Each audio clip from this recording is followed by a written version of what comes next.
Good morning, class. Welcome to this lecture of DBMS, that is Database Management System. This is the very first unit that we are studying. So, we have seen up till now all what is data, what is information, what is database, then what is database management system, what are the different kinds of databases, and we basically know why we all need this database, what is the need. Then after that we have seen what are the different data models which are based upon certain classifications like object oriented model, then entity relationship model, then relational model. So we are specifically focusing upon the relational model, that is RDBMS, that is relational database management system. Later we have seen what are the steps in the design of a database, what are the steps in the setting of a database, so and what is the difference between setting and designing a database. So we have seen it.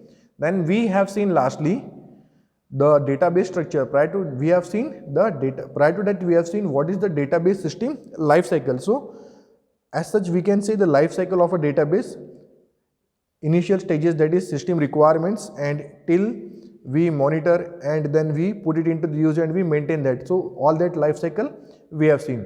And in last lecture we have gone through the database structure. What is basically a database structure like? So it is generally of 4 levels. One would be the level where the data is being stored, that is the database. Then second is the store manager, then query processor, and then the users. So we have seen it in this way. There are 4 different types of users which we have seen. That is naive users, application programmers, sophisticated users, and database administrators. One way or other they interact with the database. Some just uses the information, some uses DML query, some are writing the program for the database, and some are giving the permissions, the authority and authentication, that which permission should be given to what. They are defining the database. So they are different kinds of users. And then in their process of interacting with the user, whatever command they are giving to the database, they are being converted by the use of a compiler, a linker, so that they interpret the language of the users and then they give that language to that query evaluation engine, that is to the second step, that is query processor. And then that processor goes to the manager, which checks whether you are what is your query, what are the permissions you are having, have you been given that specific rights, and whether the data is available in the database. And if it is not, then it will go to check the indexes and so many things, and then you will get the answer. And when that store manager goes to the data base, that is the actual disk storage where the data is stored, so he checks it with a specific thing, like he goes to the indexes, then checks certain words in the data dictionary. If certain statistical data is already there, then he provides you with that specific data. So this was all about the database structure. We have seen it in details yesterday. And we have also seen what are the functions of the store manager. It is interface between low level database and application program and queries submitted. So he has the access to files, to dictionary, to indices, so that he can search the data and give it to you. Then again we have seen it comprises of 4 different components, like the buffer manager, the file manager, the transaction manager, the authority and integrity manager. So authority means whether you are having that authority to check that specific data. यानी authority का मतलब ये है कि आपको अगर कुछ information check करनी है, लेकिन वो इन्फॉर्मेशन सिर्फ एडमिन ही सपोज देख सकता है, तो वो चेक करेगा कि आप एडमिन हो क्या. अगर आप एडमिन नहीं है तो आपको मतलब ऑथोरिटी नहीं है, तो आपकी ऑथोरिटी और ऑथेंटिसिटी वो चेक करेगा. ट्रांजैक्शन मैनेजर ये चेक करेंगे कि आपका ट्रांजैक्शंस इवन और कंसिस्टेंट हो, मतलब ट्रांजैक्शन हर जगह पे रिफ्लेक्ट हो, आधा अधूरा ट्रांजैक्शंस ना हो, transaction should be completed. File manager में आपको स्पेस अलोकेशन, और बफर मैनेजर में अगर ऑलरेडी सपोज आपका कुछ बफर स्टोरेज रहा तो वहाँ से उसको रिट्रीव करके देंगे. So we have seen all this. Then we will come to this point, that is query processor. अब जैसे यूजर्स ने सपोज, अब चाहे डेटाबेस एडमिनिस्ट्रेटर हो, नेव यूजर हो, या फिर उसके बाद में सोफिस्टिकेटेड यूजर हो, या फिर एप्लीकेशन प्रोग्रामर हो, whoever he or she may be, whenever they gives a command, वो कुछ भी डेटाबेस से इंटरैक्ट करने के लिए उनसे कुछ बात करते, दे कम्युनिकेट विथ, तो वो जो कम्युनिकेशन है वो स्टोर मैनेजर तक जाता है, लेकिन उसके बीच में जो क्वेरी प्रोसेसर है वो इनके कम्युनिकेशन को कन्वर्ट करके उनकी लैंग्वेज में कंपाइलर से वो फिर बताता है स्टोर मैनेजर को. जैसे सपोज मैंने आपको कुछ बताया, सपोज इंग्लिश में बताया, तो वो जब आपको इंग्लिश में मैं कुछ इंस्ट्रक्शंस दे रहा हूँ तो वो इंग्लिश में इंस्ट्रक्शंस आपको देने से पहले सपोज कोई एक बीच में पर्सन है वो आपको आपकी लोकल लैंग्वेज में कन्वर्ट करके आपके पास सेंड कर रहा है। फिर जब वो आपके पास सेंड कर रहा है तो आप क्या कर रहे हो, वही हिसाब से सपोज आपके जो कुछ भी एक्शंस है आपके डेटाबेस में वो एक्शंस आप वहाँ पर ले रहे हो। सो that is the most important part is the query processor. अब क्वेरी प्रोसेसर में क्या है, इसमें 3 एलिमेंट्स है, interpreter, compiler and evaluation engine. Interpreter तो हम सबको पता है, जैसे अगर कोई सपोज फ्रेंच में बात कर रहा है और उसको हमको हिंदी में समझना है तो एक ऐसा बंदा चाहिए रहेगा जिसको फ्रेंच भी आती है, हिंदी भी आती है, तो वो आपकी इंटरप्रेट करेगा लैंग्वेज को। ओके ठीक है, कि जो आपने फ्रेंच में जो भी कमांड्स दिए थे he will understand it in and then he will convert it into your language and you will tell कि ओके इन्होंने ऐसा ऐसा बोला था। So that is the role of a interpreter, language interpreters we know all that. तो same is here for a database. वो database में क्या करेगा, जो डेटाबेस को जो लैंग्वेज समझती है वो उस लैंग्वेज में क्वेरी को प्रोसेस करेगा और इंटरप्रेट करेगा। Second is DML compiler. Compiler क्या करता, वो आपके कोड को कंपाइल करता। आपने अगर C प्रोग्रामिंग किया होगा तो आपको उसमें बताऊंगा, आपने एक कोड लिखा हुआ है, वो कोड लिखने के बाद में क्या होता है, वो जब आप रन करेंगे तो उसके पहले कंपाइल करना पड़ता कि इसमें कुछ एरर है क्या, कुछ इश्यूज है क्या, कुछ सिंटैक्स इश्यूज है क्या, और वॉट एवर इट इज़। फिर वो कंपाइलेशन में हमारे ख्याल में आता कि ओके, और वो कंपाइल होने के बाद में फिर वो जब कुछ ओके रहेगा तो then it will go to the query evaluation engine. फिर वो क्वेरी इवैल्यूएशन इंजन को देगा, मतलब एक ने पहले वो कन्वर्ट किया, इंटरप्रेट किया, फिर सेकंड उसको कंपाइल किया और फिर वो गया क्वेरी इवैल्यूएशन इंजन के पास। मतलब वो फाइनल वो क्वेरी बन गई और वो क्वेरी उन्होंने अब आगे कैरी फॉरवर्ड करी। अब वो क्वेरी इवैल्यूएशन इंजन क्या करेंगे, उस सबको इवॉल्व करेंगे कि ओके इनकी क्वेरी क्या है। इनकी क्वेरी ऐसे है कि सपोज एक टेबल था जिसमें सारी इंफॉर्मेशन है and from that table they just want the name of the person beginning with S letter. So he will check it कि okay your query it is like this, that you just want the name of the people from that particular table where the name of the person begins with the capital letter S। तो फिर वो देगा store manager को। So he will evaluate that कि okay, then he will give it to the store manager कि okay it is a right query. Now the store manager it will do the rest of the functions which we have already discussed. He will check the authority, the check the authenticity, whether the information is readily available, whether it is there in a buffer, or whether he has to search the entire database. Then he will go through the indexes and so on. So that is the purpose of query processor। यानी ये processing का काम करेगा कि आपकी जो command आपने दिए पहले उसको कन्वर्ट किया डेटाबेस के लैंग्वेज में, फिर उसको कंपाइल किया। कंपाइल करना मतलब क्या होता है, उसमें कुछ एरर्स तो नहीं है, और वो होने के बाद में फिर उन्होंने जो क्वेरी इवैल्यूएशन इंजन को भेजा, फिर उसने वहाँ पे उसको क्वेरी को पूरा अच्छे से पढ़ा कि ओके आपने ये लिखा था, और फिर उसने स्टोर मैनेजर को बोला कि मुझे ये सब कुछ चाहिए। तो ये हो गया था प्रोसेसर का काम। मतलब it is converting your simple word. जैसे मैं डायरेक्टली गूगल पे सर्च करता हूँ कि I want to search the name of XYZ people, जैसे मैंने सर्च किया number of talukas in this particular area, तो ये तो मैंने मेरे लैंग्वेज में वहाँ पर लिखा है। अब ये जो फिर वहाँ के डेटाबेस में तो ये उसको कन्वर्ट करेगा, कंपाइल करेगा, वहाँ क्वेरी सेंड करेगा, फिर वो ऑथराइज ऑथेंटिक सब करके मुझे यहाँ पर स्क्रीन पर आंसर्स आएंगे and it is very fast. ये अब गूगल का मैंने आपको एग्जांपल दिया तो it is happening with in a fraction of a seconds that depend upon the speeds, the connectivity and so many things. तो ये सारी चीज़ों पे डिपेंड करता है। So that is a entirely different part कि वो फिर वो ट्रांजैक्शन जो है, वो जो नेटवर्क है, what is the traffic on the network and how it has to be reduced, वो एक अलग ही कंसेप्ट है। ठीक है, डेटाबेस ऑप्टिमाइजेशन में भी आ सकता हो कि आपकी क्वेरी कितनी जल्दी सॉल्व होती है, बट प्रोसेस यही है। तो यही सब हम यहाँ पर कर रहे हैं, सिर्फ हमारा एक छोटा सा डेटाबेस है, वहाँ पर हम छोटी क्वेरी फायर करते हैं। तो फिर वो इंजन जो चेक करने गया तो स्टोर मैनेजर को देता। अब वो वहाँ पर देखता कि ये पेज सपोज आपने 1000 बार सर्च किया है, तो वो फाइल हम लोग कैसा ऊपर रखते कि ठीक है ये फाइल कभी भी आओ, कोई भी आओ, फटाक से ऊपर रखिए, फाइल उसको दे दो। उसको हम लोग बोलते हैं बफर स्टोरेज। तो वो स्टोर मैनेजर वो वर्क करता। So this was all about the query processor. अब डाटाबेस आर्किटेक्चर बेसिकली इसमें 2 टायर 3 टायर ये एकदम कॉमन है। 2 टायर मतलब एकदम सिंपल है कि आपका एक डाटाबेस है, आप डायरेक्टली क्वेरी लिखते हो, आपको उससे आंसर मिलता है। ठीक है, जैसे आपने आपके लैपटॉप में आप कुछ ढूंढ रहे हो और आप उसमें से रिट्रीव कर रहे हो, तो आपका लैपटॉप जो हो गया ये हो गया एक एप्लीकेशन, और उसके बाद में जो आपका डेटा सोर्स है वो आपके उसमें डिस्क ड्राइव है, वो आप उससे चेक करो, या फिर आपने कहीं पे कनेक्ट किया एक सिंपल डेटाबेस से और उससे आप इन्फॉर्मेशन रिट्रीव कर रहे हो। बट व्हाट हैपन्स कि हम क्या करते हैं, जनरली सारी जो इन्फॉर्मेशन एक सेंट्रल सर्वर पे लोकेट करते हैं। सर्वर तो आज के डेट में सभी को पता है।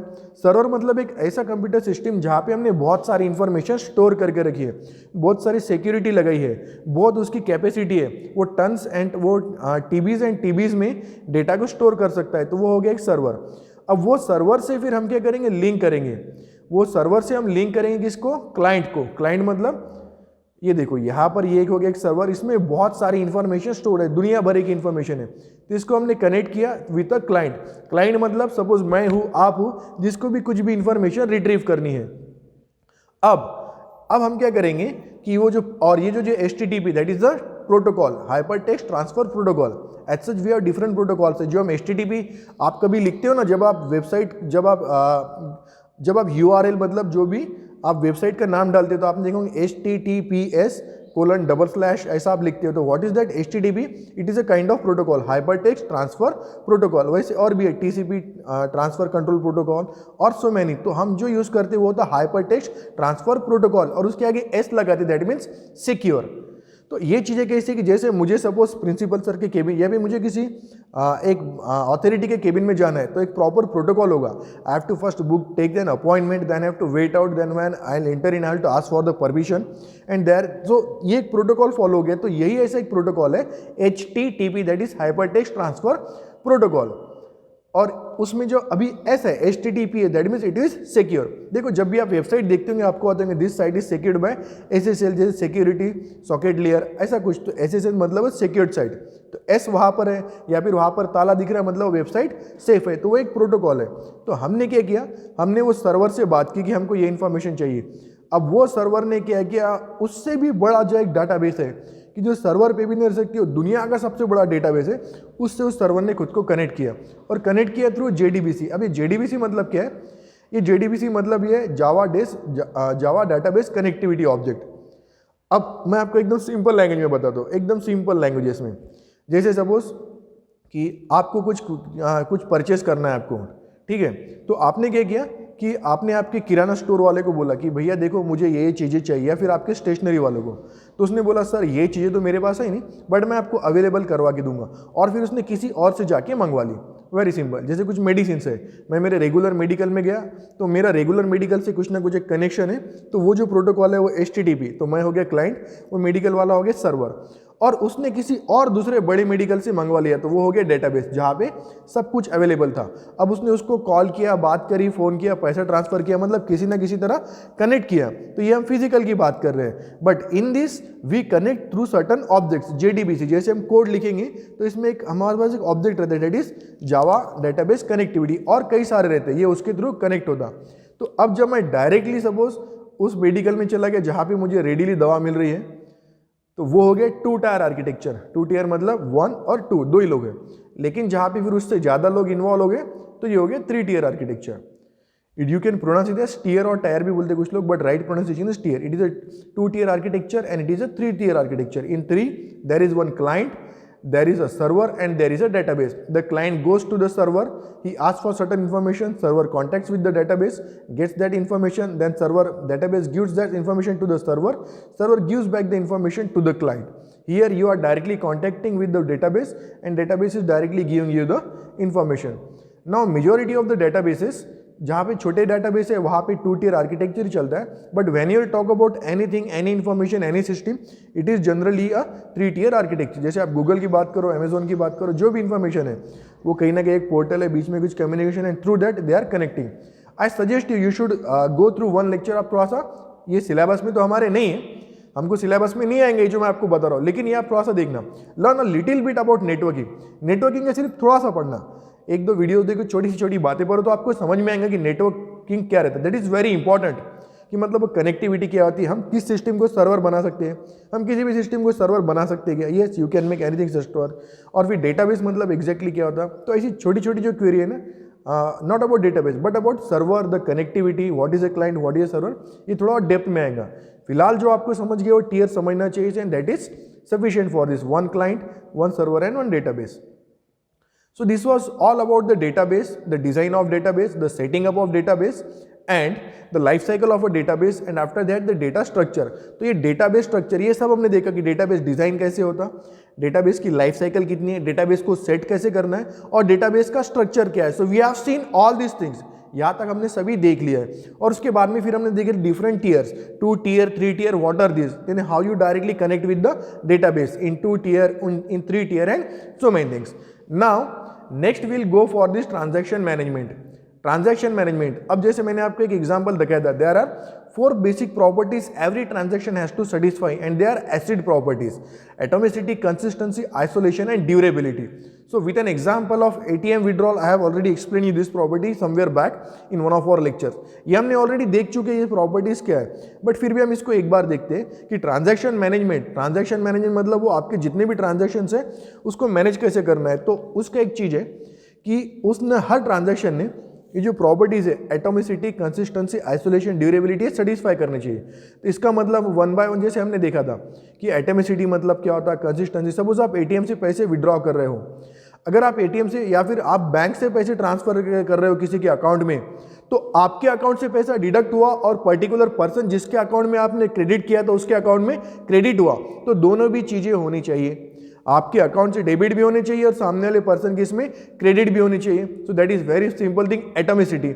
आधा अधूरा ट्रांजैक्शन नहीं होना कि आपके अकाउंट से तो गया लेकिन पर्टिकुलर पर्सन के अकाउंट में क्रेडिट नहीं हुआ. एक सेकंड है कंसिस्टेंसी की. अब अगर जब आपके अकाउंट से पैसा चला गया और सामने वाले के अकाउंट में क्रेडिट हो गया तो वहां पर आपके अकाउंट में रिफ्लेक्ट होना चाहिए, मतलब यहाँ के भी डेटाबेस में चेंज होना चाहिए, वहां के भी पर्सन के डेटाबेस में चेंजेस होना चाहिए, मतलब जो भी चेंजेस हो रहे हो प्रॉपरली रिस्टोर होना चाहिए.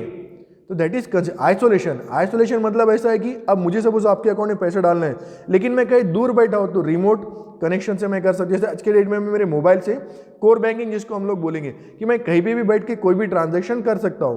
तो ऐसा नहीं है, तो मैं वो ट्रांजैक्शन मेरे एंड पर भी मुझे करते आना चाहिए. That is isolation. कि ऐसा जरूरी नहीं कि मैं उसी नेटवर्क में होना चाहिए, नहीं, not like that. I can do the transaction at my and. That is isolation. And durability means it should last. और सडनली समझो लाइन चले गई या पावर ऑफ हो गया या कुछ इशू आ गया तो पूरी तरह से अपडेट होना चाहिए या तो नहीं होना चाहिए, और जो अपडेट होना हो गया वो रिटेन होना चाहिए. So these are the specific properties, we have already discussed them in details before also. तो these are the property every transaction has to satisfy, that is ACID properties. और क्योंकि एसिड प्रॉपर्टीज प्रॉपरली सेटिस्फाई होती इसलिए you can rely on this transactions. जो भी हमारे digital transactions चलते हैं, जो भी हमारे ई कॉमर्स, जो कुछ भी हमारे ट्रांजैक्शंस चलते हैं ऑन द इंटरनेट ऑनलाइन, ये चारों प्रॉपर्टीज को सेटिस्फाई करते हैं तभी हम लोग इसको भरोसे से कर सकते हैं. That is a very important point. Every transaction has to satisfy this. अगर ऐसा नहीं होता था तो फिर हम इंटरनेट यूज ही नहीं करते थे. We should not have gone for the internet और online transactions. So this is all about transaction management. Then the next thing is data mining. Now we already know what do you mean by mining. Mining मतलब क्या होता है? Mines तो हमको पता है वो खदान है जहाँ से हम खोद रहे हैं और कोयला निकाल रहे हैं, है ना. फिर कोयले की खदान है तो कोयला निकाल रहे हैं, सोने की खदान है तो सोना निकाल रहे हैं, वॉट एवर इट इज. मतलब माइनिंग तो वी अंडरस्टैंड, लेकिन यहाँ पे हम लोग बात कर रहे हैं डेटा माइनिंग की. Data mining. So what is exactly data mining? तो ये भी कंसेप्ट वही है, डेटा है. मतलब जो कुछ भी आप ऑब्जेक्ट था, जैसे आप सोने की और कोयले की बात करें तो उसकी जगह पे आप डेटा है, और माइनिंग कर रहे हो मतलब आपने कहीं भी उसको रखा और उसको कहीं से वहां से निकाल रहे हो. तो बेसिकली उसी तरह का जो होता है. अब इसको हम देखते हैं डिस्कवरी, समटाइम्स कॉल्ड डेटा और नॉलेज डिस्कवरी. डिस्कवर करना, the process of semi automatically analysing, examining large pre existing databases in order to generate new information patterns. That is called as data mining. मतलब हमने क्या किया था, खदान में हम क्या करते, खदान में हम अपने हाथ से ले जाके कुछ नहीं डालते. कभी ऐसा होता कि हमने सोना गाड़ा और उसको खोद के निकाल लिया, नहीं, वो ऑलरेडी कहीं पे है, हम उसको ढूंढते खोद के बाहर निकालते, वो हो गया माइनिंग. तो यहाँ पर भी डेटा कहीं पे ऑलरेडी है, द डेटा इज अवेलेबल. कोई ऐसी डेटाबेस है जहाँ पे बहुत सारा डेटा अवेलेबल है, लेकिन अब हमको क्या चाहिए, अब हम उसको बाहर निकालना है. तब आप बोलेंगे सर तो ये खदान का कैसा मतलब आ रहा? एग्जैक्टली ऐसा है कि हमको जिस फॉर्मेट में चाहिए, जिस फॉर्म में चाहिए, जिस तरह से चाहिए, उस तरह से हमको बाहर निकालना है. सपोज पूरी दुनिया का, सपोज पूरे इंडिया के पीपल का, पूरे देश के लोगों का डेटा कहीं पे अवेलेबल है, उनके नाम, एज, हाइट, रिलीजन. अब उसमें से मुझे निकालना है, ओके, कि उसमें से विदर्भियंस कितने हैं, विदर्भियंस की स्टैंडर्ड हाइट कितनी है, विदर्भियंस का स्टैंडर्ड लाइफ कितना है, विदर्भियंस की ओवरऑल मेंटेलिटी कैसी है, विदर्भियन के डेवलपमेंट के इश्यूज के बारे में उनके क्या कंसर्न है, what they think about their politicians, their people around them, और व्हाट आर देयर ओपिनियन और अप्रोच अबाउट डोमेस्टिक और इंटरनेशनल इश्यूज. तो ऐसी कई सारी चीज़ें मैं कॉम्बिनेशन ले सकता हूँ कि वहाँ पे सबसे ज़्यादा प्लांट कौन से लगते हैं, वहाँ का मेन ऑक्यूपेशन क्या है, what are the irrigation facilities, what are the dams, rivers. तो ये जो है, अब कुछ तो भी मुझे इसमें से रिट्रीव करना है, तो ये होगा डेटा माइनिंग. और फिर हम उसको ये तो एनालाइज करेंगे ताकि उस पर से हमको रिपोर्ट बनाना है, स्टडी करना है, सर्वे करना है, ताकि हम उसके ऊपर कुछ एक्शन लें और उसको बेटर बना सकें. तो उसी को बोलते हैं data mining. It is also called machine learning. Somewhere you can call, but I prefer the word data mining. And how does it work? Classes store data and used to locate data in predetermined groups. Clusters, data items are grouped according to logical relation. Then associations, data can be mined to identify associations and sequential patterns. Data is mined to anticipate behavior patterns and trends. अब देखो classes, जब मैं आपको बता दूं कि data जो रखा है वो क्लासेस मतलब कुछ जैसे हमने ऑब्जेक्ट बनाए कि okay we want to find the data एक स्पेसिफिक क्लास में कि okay the majority the occupation of the people is suppose teaching, तो टीचिंग वाले तो वो एक तरह का क्लास हो गया ओके कि ये कुछ तो भी इस तरह का वो एक हमने क्लास किया। फिर क्लस्टर्स मतलब हमने बंच बनाया कि कुछ तो भी एक रिलेशन उसके बीच में ओके कि ये पर्टिकुलर रिलीजन्स की जो रीजन की जो लोग हैं they prefer to buy this thing या they use to spend this much on the policies और they use to spend this much there और they use to save this much, ऐसा कुछ भी एक उनके बीच का रिलेशन। एंड एसोसिएशंस, अब एसोसिएशन मतलब suppose I am associated to certain group that another person is also associated to that group, we both belong to suppose city club, Lions club, rotary club and so on, तो वो भी है। तो इस तरह का उनके बीच में एसोसिएशन है, मतलब हम लोग क्या कर रहे हैं किसी ना किसी तरह से थोड़ा डाटा का हम ग्रुप बना रहे हैं, एक अलग से उनको क्लास बिठा दिया। जैसे सपोज बहुत भीड़ थी तो हमने क्या किया कि ओके सपोज एक इंटरव्यू के लिए बहुत सारी भीड़ थी, हमने ऐड दिया था और कुछ वहाँ पे सपोज हमने सभी को बुला लिया कि ओके डिग्री क्वालिफाइड और बहुत सारे लोग आए फॉर बी, तो हमने क्या किया उसमें फिर अलग किया कि इलेक्ट्रॉनिक्स वाले को अलग बिठाओ, मैकेनिकल को, इलेक्ट्रिकल को ओके ठीक है यूज सिटी ने डिफरेंट क्लास। उसमें भी हमने क्या किया फिर ठीक है जिसके 60% एंड अबव है उनको यहाँ पर बुला लो, या फिर जो लोग इस कॉलेज से ये यूनिट है उनको सेपरेटली कर लो, और जो लोगों ने स्पेसिफिक कुछ कोर्सेज किए उनको सेपरेट कर लो। तो इस तरह से मैंने क्या किया कई पैटर्न्स बनाए कि जिनका 10th का जिनका जो पैटर्न था ग्राफ था वो अबव जा रहा है हमेशा, 10th 12th then B then ME, जो ग्राफ राइजिंग है उनको एक अलग इसमें बिठाया, जिनका फिर 10th 12th फिर कम हुआ लेकिन लास्ट में बढ़ा उनको अलग बिठाया। तो मैंने क्या किया उसमें कुछ ना कुछ पैटर्न ढूंढा कि ओके आज ऐसा होता कल, जैसे अपन नहीं बोलते क्या कि देखो अभी बदली आ गई तो फिर अभी बदली आएंगी तो अभी गर्मी होंगी, फिर बाद में बहुत धूप हो रही तो शायद बारिश होंगी, तो हम एक कुछ तरह का एक पैटर्न बना हुआ है, तो वो पैटर्न्स हमने उसको डिसाइड किए, मतलब हमने डेटा फेच करना शुरू किया और किस तरह से उसको कि उसमें classes, clusters, association, sequential patterns, फिर हमने उसको उस तरह से स्टोर करके रखा है ताकि कभी काम पड़े तो हम ले सके। और ये सारे को हम लोग क्या बोलते हैं, this is called as data mining, automatically analysing pre large existing data in order to generate new information. वो ऑलरेडी सब कुछ इन्फॉर्मेशन वहां पे थी but we have analysed it to make a new information ताकि उससे हम एडिशनल इन्फॉर्मेशन ले सके। उसी में से ये जो प्रोसेस है this is called as data mining and this is done automatically और सेमी ऑटोमेटिकली। अब मतलब we can write different codes for it, different programs for it. जैसे आप देखो आप अमेजन वगैरह यूज करते हो तो then they give you specific points, आप क्रेडिट कार्ड यूज करते हो तो दे कैटेगराइज यू कि आपका क्रेडिट लिमिट बढ़ाते हैं कम करते हैं। So based on your information मैंने आज तक मेरे क्रेडिट कार्ड से क्या क्या खरीदा और ऐसे लाख लोगों ने क्रेडिट कार्ड से क्या क्या खरीदा, वो सारी इन्फॉर्मेशन उनके पास है, कितना पैसा यूज़ किया, कितना पैसा बचा है, कहाँ पर मेजर यूज़ किया है, तो उस पर से उन्होंने कुछ तो भी एक एनालाइज करके एक पैटर्न बनाया, कुछ क्लस्टर किया, कुछ ग्रुप बनाया और फिर उन्होंने क्या कि जिन्होंने बहुत खर्चा किया ये स्पेसिफिक रेंज में तो उनकी क्रेडिट लिमिट बढ़ा दी, किसी को कुछ स्पेसिफिक अलग से पॉइंट्स दे दिए। कुछ लोग एक ही जगह पे बार बार जैसे एक तरह के प्रोडक्ट बार बार जैसे हाउस होल्ड प्रोडक्ट्स या फिर स्टेशनरीज या फिर कॉस्मेटिक्स या फिर ऐसा है कि लग्जरियस प्रोडक्ट्स वो खरीदते हैं तो उनको उसके लिए कुछ एडिशनल बेनिफिट दिया, कुछ प्रोमोस दिया, कुछ कार्ड दिए, तो ये सारी चीज़ें होगी। So that is all data mining, that means the data was already there and we have analysed it. और फिर हम मैनुअल तो सेमी ऑटोमेटिकली और completely automatically, so that is the process कि हमने फिर कोड्स बना के रखे और ये सब कैसे ऑटोमेटिक चलता है। सो जैसे अमेजोन पे वो वहाँ पर बैठ के ये नहीं कर रहे, कोई लिख नहीं रहा है कि आपने आज क्या खरीदा और आप कौन सा खरीदते हो, it is already being programmed, वो सब ऑलरेडी प्रोग्रामिंग बैकएंड में बनी हुई है and they are continuously supporting it. आपने कभी ये मैसेज पढ़ा होगा कि बैंक्स के मैसेज आते हैं कि this much at this particular day the banking will not be available due to maintenance timing, कि भाई अब मेंटेनेंस का वक्त है, मतलब वो ऑलरेडी वहाँ पे प्रोग्रामिंग बनी है, फिर उसको उनको मेंटेन करना है। तो ये सब कैसा है, बेसिकली कोडिंग का पार्ट है, तो ये उन्होंने ऑलरेडी वहाँ पर बना के रखा हुआ है। तो ये इसी तरह से डेटा आपका ऑटोमेटिकली एनालाइज होता है। कोई भी आप सर्वे की बात करो, सो स्टैटिस्टिक्स जिसको बोलते हैं ना, स्टैटिस्टिक्स मतलब इन्फॉर्मेशन अलग पार्ट हो गई, स्टैटिस्टिक्स मतलब उसको और प्रोसेस किया और उससे कुछ तो भी कुछ लॉजिक लगाया, कुछ मैथमेटिकल ऑपरेटर लगाया, कुछ रिलेशंस लगाया, कुछ एसोसिएशंस किया और उस पर से जो रिट्रीव किया वो थे स्टैटिस्टिक्स। कि जैसे on an average the height of the Vidarbhians इतनी है, या फिर on an average the people from Maharashtra are like this, और on an average the temperature of Amravati city is this one, और majority of the people in the Amravati prefer to go to a picnic spot like this and that. तो उस पर से उन्होंने जो बनाया that is data mining. It consists of 5 major elements: extract, transform, store, manage, provide, assess, analyze and present it in a useful format. मतलब सबसे पहले आपको एक्सट्रैक्ट करना है, उसको ट्रांसपोर्ट करना है वेयर हाउस सिस्टम से, फिर उसको multi dimensional database system manage करना है, फिर उसको एनालिसिस को देना है, प्रोफेशनल को देना है, फिर वो एनालाइज करेंगे और फाइनली आपको उसको प्रेजेंट करना है. मतलब सबसे सपोज आप हमारे पास पूरा डेटा था. Suppose one of the company they wanted to start कि सपोज उनको एक ब्यूटी प्रोडक्ट लॉन्च करना है. Suppose any kind of moisturizing cream or any other beauty product they have to launch. So they will do a survey, and in that survey they will collect all the information as possible and feasible. That if the population of Amravati is 10 or 11 lakhs, then how many people are using the beauty products, which beauty products they are using, and from which brand they are using it, for how much duration they are using it, how much they pay for it, what is the frequency of buying, and is there any product which is having higher number of occurrences. तो ऐसा सारा data आप collect करेंगे, फिर उस पर से निकालेंगे. Okay, and they will again predict कि if is using this product, what if I going to give this product at certain different range. So this kind of all data, so they will collect it from ये सब बना दिया उन्होंने, तो ये बन गया database.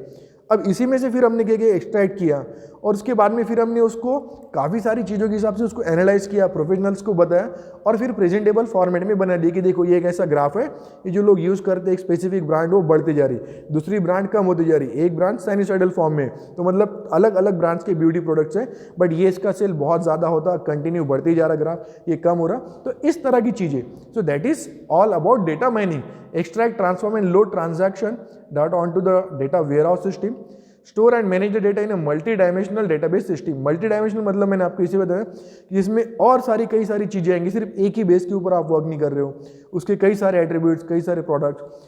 Then provide this to business analytics, वो एनालाइज करेंगे बाय एप्लीकेशन सॉफ्टवेयर और एनालिसिस के लिए भी टूल्स अवेलेबल है. स्टैटिस्टिकली आपने सिर्फ डेटा अगर कलेक्ट करें तो बहुत सारे टूल अवेलेबल है.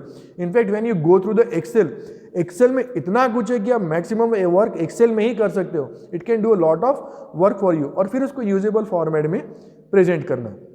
So that's what's all about the database mining. And the last part, we have already seen the different kinds of users: programmers, standalone, specialized, naive users and so on. The last thing is database administrator. अब ये जो database को जिसने design किया, जिसने इसको direct किया, ware house कौन सा लेना है, OLAP मतलब ऑनलाइन एप्लीकेशन प्रोग्रामिंग या फिर OLTP मतलब ऑनलाइन ट्रांजेक्शन प्रोग्रामिंग, तो इन सबकी रिस्पॉन्सिबिलिटी है. जिसने पूरा डेटा बनाया है, उसने इंस्टॉल किया, अपडेट किया, डिज़ाइन किया, परफॉर्मेंस देखा, डेटाबेस सर्वर्स बनाया, बैकअप, सिक्योरिटी, डॉक्यूमेंटेशन, जिसने पूरा ओवरऑल डेटा का जो जनक है उसने खुद सबसे काम करा. उसने प्रोग्रामर्स को बिठा के डेटा लिखने, डेटाबेस बनाने लगा. उसने फिर ऑथोरिटीज डिसाइन करी, डेटाबेस कौन सा चूज करना वो उसने डिफाइन किया, उनके बीच में रिलेशंस क्या है, वो डेटाबेस का मॉडल कौन सा है, कितने टेबल्स होंगे, क्या डेटा इंसर्ट होगा, कौन कैसे एक्सेस कर सकेगा, किसको कितने राइट्स है वहाँ पर, फिर डेटाबेस किस सर्वर पर रखना है, उसको कैसे कैसे क्लाइंट से लिंक करना है, क्वेरीज को जो किस तरह से रिस्पॉन्स करना है, और ये सब फिर डेटाबेस बनाना, इंस्टॉल करना, अपडेट करना,